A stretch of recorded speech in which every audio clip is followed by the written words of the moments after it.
So behind me is my 2004 Audi S4.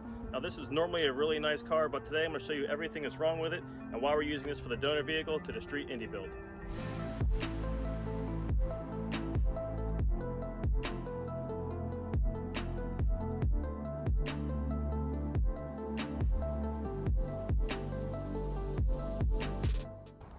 So this car is actually really nice. Now the reason I wanted this because it is the 4.2 liter V8 with the 6-speed manual gearbox. Now the good thing is this thing runs and drives perfectly, and it even has cold air conditioning. Now let me show you all the bad stuff. The exterior of this car is in really good condition. Got some 19-inch wheels with brand new Pirelli tires all the way around it. Really just some minor dents and dings. Of course there's a convertible top. And then just as nice down the passenger side of the vehicle. So starting with the bad is this broken windshield, which is something you can normally get away with. Now moving on to more pressing issues is the convertible top has broken away, and of course all that moisture went inside. So let's show you inside. Now every seat in this car is completely roasted and flaking apart, which is pretty nasty. The passenger seat is actually worse, all the way up the back. And then in the back, this thing looks like there's fire damage. It's just so bad rotted. Normally the roof opens up no problem with the push of a button. Because of all the water damage, however, nothing at all works with the interior as far as the seats and this roof. So the only way to retract this roof is to manually do it with the key that's provided. So because everything in here is shot, nothing happens when you try to move these buttons, so the seat won't move. I had to take everything apart and run these jumper wires to the motors in the seat to get the seat to go forward and backwards, just to gain access to the mounting bolts which are behind it. Another thing I forgot to mention, that the turn signals or flashers always are on. Now if I just push this flashers or hazards button, it just slows it down for some reason, so that's additional electrical problems we're going to have to address. So with all that being said, let's take this thing for a quick test drive.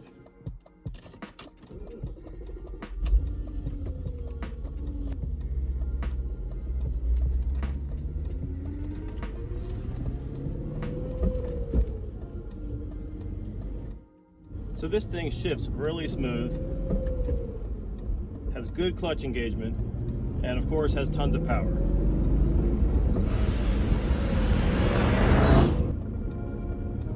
The only thing left to do now is get this thing in the garage and completely dismantled, where we'll never be able to drive it again.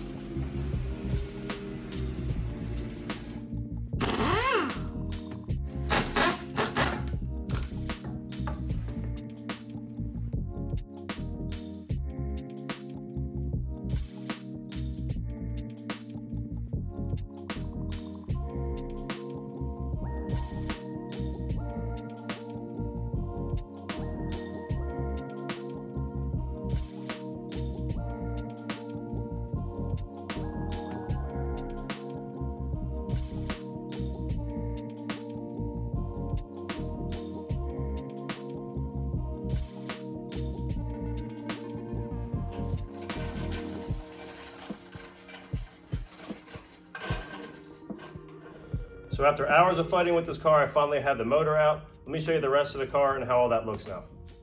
And here's the engine bay, pretty much completely cleared out. And probably where I spent most of my time was clearing out this entire dashboard, wiring harness, everything from the front to the back.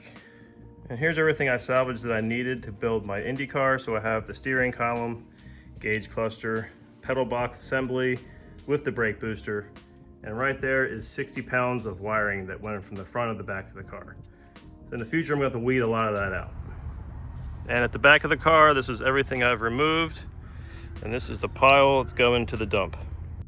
All right, now that I've gotten this far, so the overall idea is this is a street Indy car, and to make it street legal is to get this Audi chassis over top of my Indy chassis. So what we're going to do next is cut the entire center of the car out from the firewall back, and then we'll be able to transfer it up and over onto the Indy car chassis.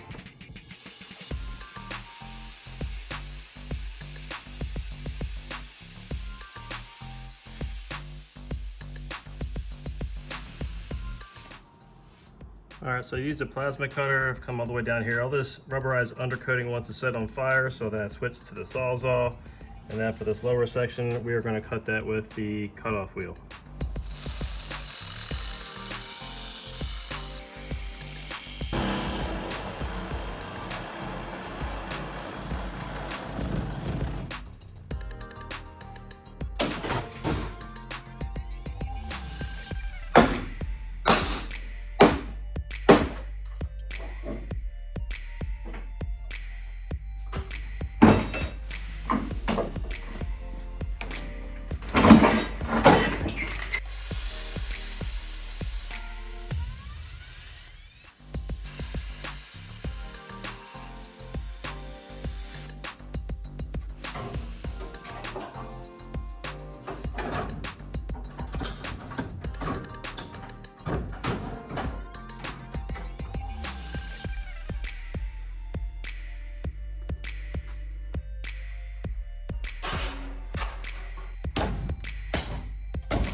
All right, well, after hours of cutting, this is what is left of the Audi chassis. I believe I have everything, enough material removed to get this chassis slid under here. So here's just a closer look of what the frame rails and everything looks like with all that sheet metal removed.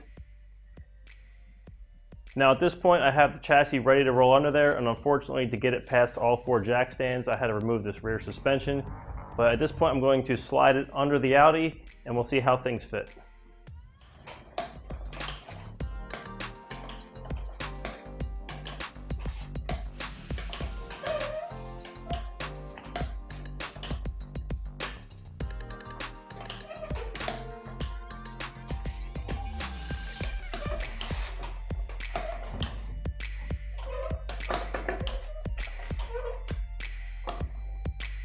Now there's that chassis slid into the Audi unibody. Have just enough clearance on either side.